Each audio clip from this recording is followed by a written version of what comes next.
Hello and welcome. Hope everyone's doing alright. I am doing all good. I finally got round to doing some stuff here.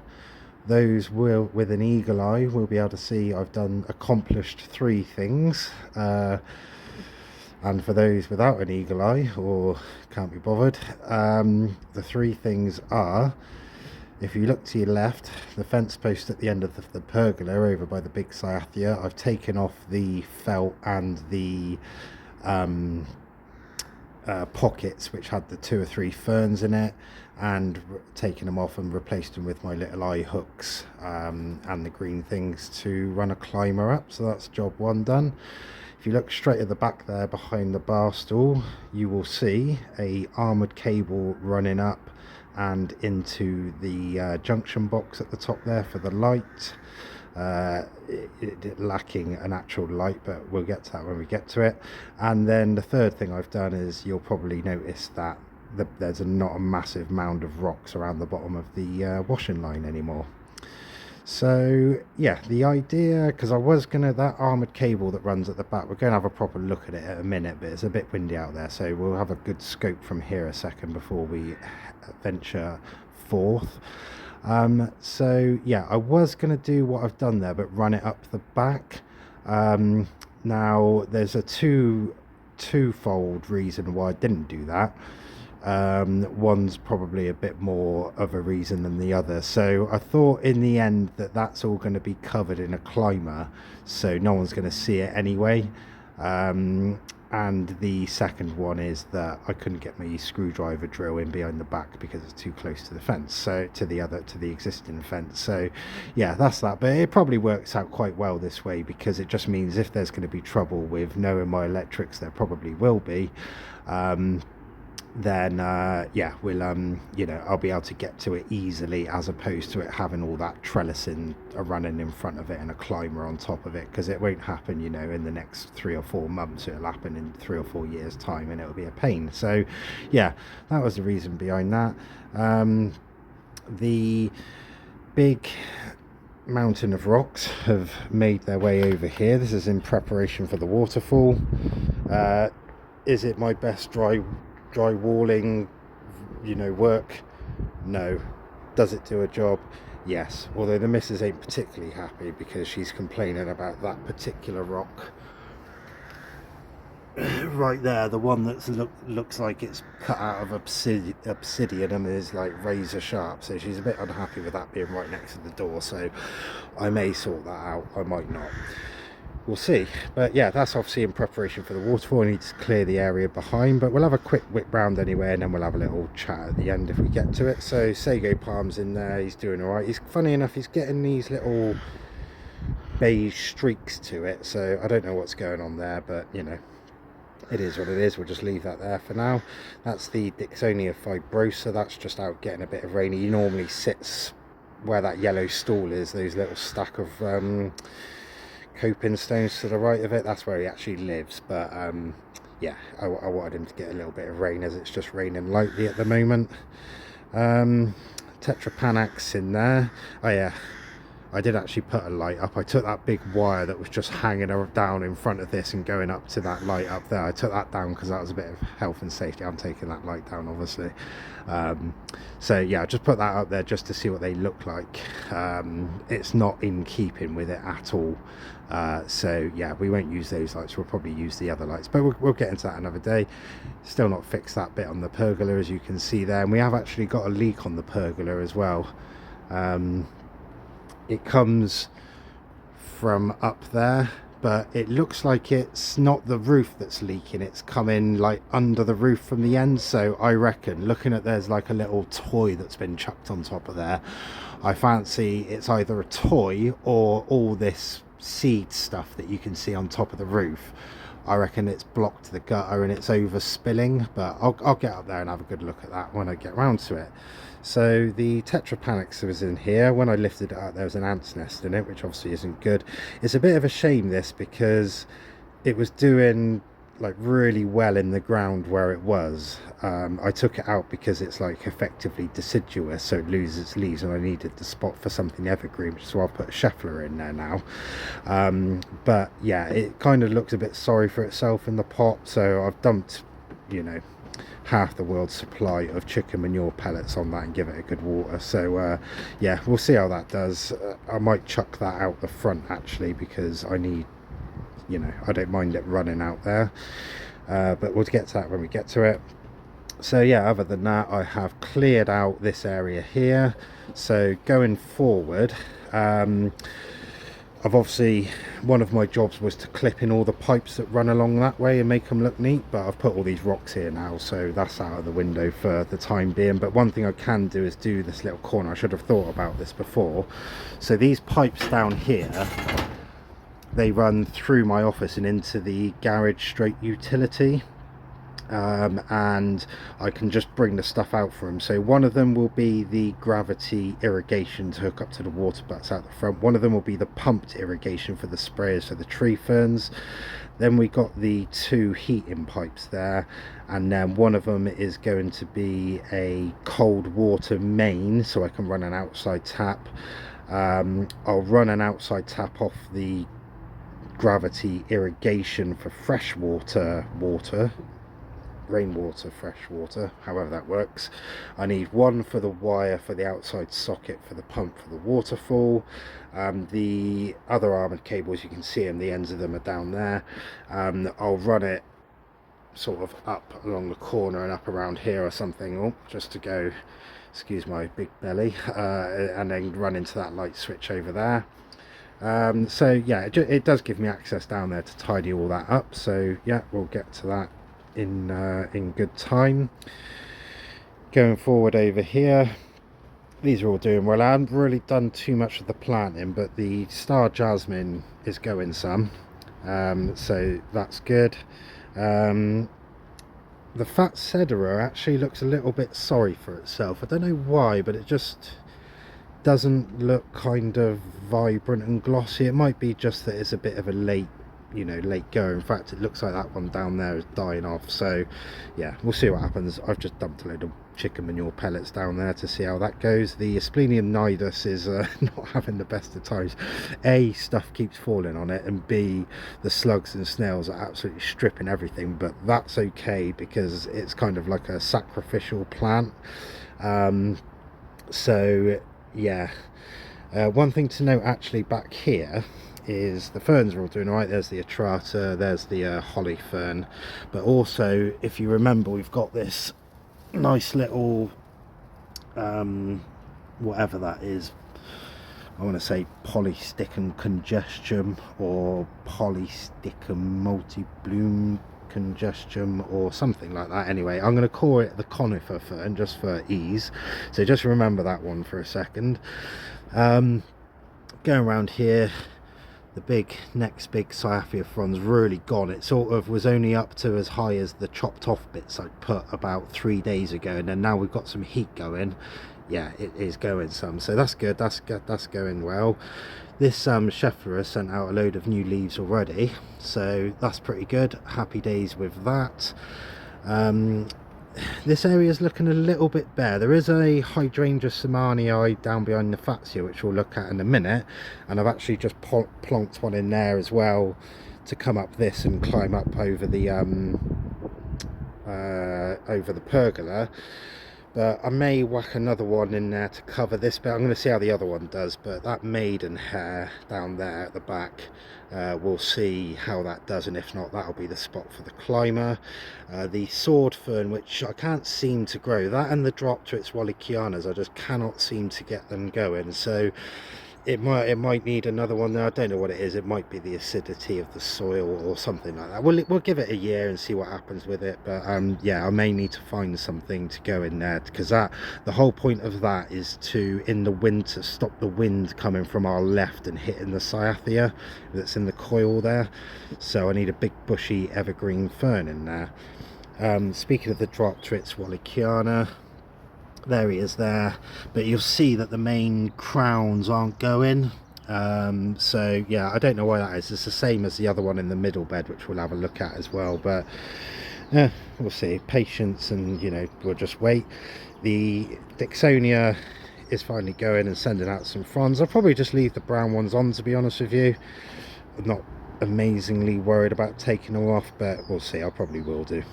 My missus will have a go at me because they look untidy. The small Dixonia plant is going really well as well. So yeah, if you see those little Dixonia Antarcticas for like 14 quid, 20 quid, that are just like a normal fern, like a plant, then definitely worth getting, I would say. Moving on, the Fatsia is going well. He's really going some. You can see all the old leaves down there.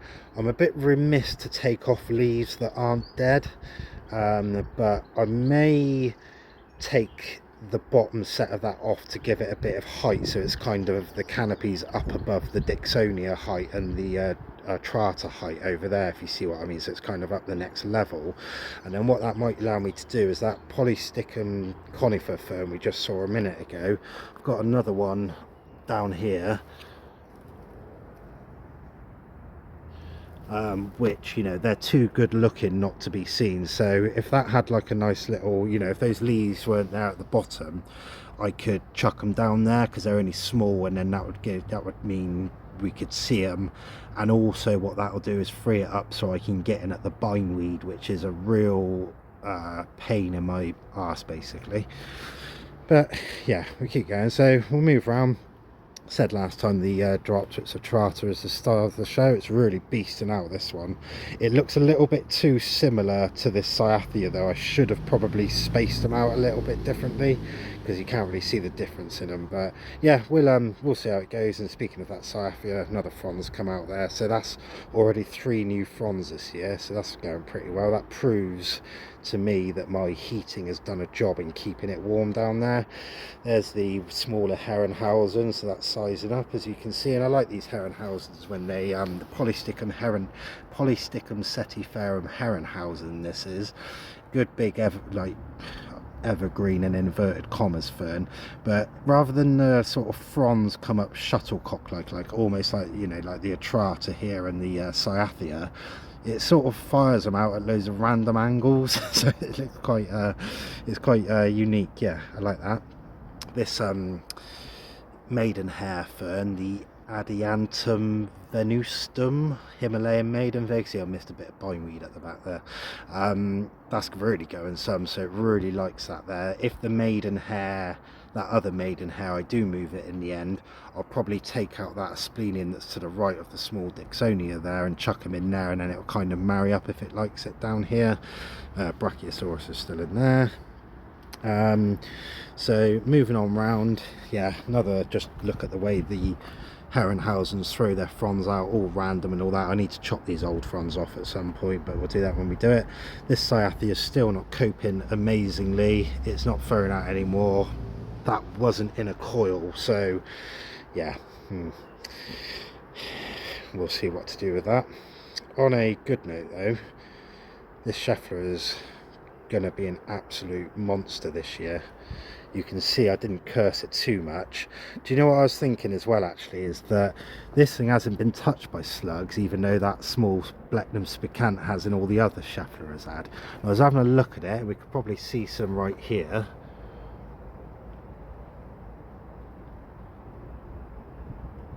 Or not, but where that big blurry bit is, there's like loads of little, oh there you go, there's loads of little bugs on it, and the ants have been on it, as you can see over there. And now we know that if you're if you're any form of animal in the garden, the one thing you don't want to get on the wrong end of is a ant colony, because they are brutal. So I'm thinking what I might do is do a little experiment, and when I've got the green flies and whatever is attracting the ants are on here, I might go and move them to the other Schefflera so that the ants like protect the plant, and see if that helps. Because if they're going to throw them out as vigorous as that, that's going to outpace a green fly infestation, if you see what I mean. But I wonder if that might act as a bit of biological warfare on the slugs. If the slugs are caught on the plant in the morning when the ants come out, they're gonna brutalize them. But yeah, we'll see. I'll leave them all for a bit. This Blechnum spicant is really going some now, so that looks pretty good. Nice little fern, that one, evergreen as well. Pilostagia verbonoides going well. I like that. This Blechnum chilensis just starting to go. You can see it's all sending out some new fronds now. He's firing out. Yeah, so round here, Canna started going. This Clematis Armando, excuse the toys, I should have had a bit of a clear up first. This Clematis Armando, as you can see, has finally settled and started going. These things are vigorous. We'll see the other one in a minute. That's really been going some. This Chef Fleur has finally started going. Oh, there's ants on that one, so that'll be an interesting experiment. That there's ants already on that one, which means there's green flies on it, so we'll see if those things survive and what has a worse effect, the slugs or the green fly eating them. Go around here, Lophosauria's doing alright, Atrata looking fantastic as always. This actual Wallichiana, which was really rough, is actually probably the best out of all of them. But yeah, there we go. The Walemi's finally lost all its little bulbs on the end to protect the growing points, and you can see he's starting to go. I was and ahhing about putting that in the ground now, but I think because I'm going to do the waterfall, I'm going to have to lay loads of blocks in there. This is going to be all like a building site here, so I think it's probably best not to do it now. I'll put it in next year. It'll be alright in a pot for a year, I hope. Yeah, so if we move around to the middle bed, the Erythrosaur is just starting to green up now. That was all orange, you can see all the remnants of it, so yeah, he looks pretty good. Otherwise still going quite well out here. Yeah, the other Wallichiana as well, again, is really struggling, that one. It's been in a year, probably a year and a half now, and it's not really doing a lot, so I may see, if I see a couple around, I may replace those two, the ones on the corners, and just give them a chance, or if not, I'll start thinking about maybe putting something else in there. That Atrata's going around really shaggy, as it is the shaggy wood fern. So just give you an update on these lot in the corner actually. So you can see the banana has sent out another leaf. The Hypulpus punctata all greening up. Monkey Puzzle, you can see the lime green on that. The two banana pups, will leave them. The rabbit's foot fern going well, looks good. And then yeah, the Clematis Armandii, this one's going absolutely mental. Look at all that already. So yeah, I'm just trying to usher it over that way because I didn't realise it was going to be so quick, because I haven't finished that going off that way yet. So yeah, we'll get to that when we get to it. This Chef Fleur is sort of a bit doesn't look great, the new stuff, but it's only been in there a couple of months, so yeah, we'll give it a chance. And then yeah, Lophosaurias are still sending out new fronds. This one's just starting to get going. The Camellia's going, you can see all the new growth on that. The giant honeysuckle has sent out this nice new long one, and this thing is bursting at the seams. We've got another one here that started here and is up to there already. And it's like everywhere. That bit over there is going as well, so yeah, good stuff. I'm happy with that. Lophosauria, I think this one had just come out last time. It sent out this other big one here now in the last month, so he's going some as well. Happy days. And then lastly, this corner over here, I think I'm ahhing about getting rid of the bamboo, to be honest with you. I can chuck it out the front and it's a clumping one, so that should be alright, but I don't think bamboo like being in pots for too long, and that effectively is a pot it's in, and it's been in there nearly 3 years, well, 2.5 years, so I can only fertilise and feed it so much, so I might get rid of that. Let the star jasmine that's down in that left corner inside the trellis, let that sort of climb up and take over that, and it's got one of these octagon things behind that, so I can jazz it up with some artwork and stuff like that, but I'll think about that. I'm in no rush.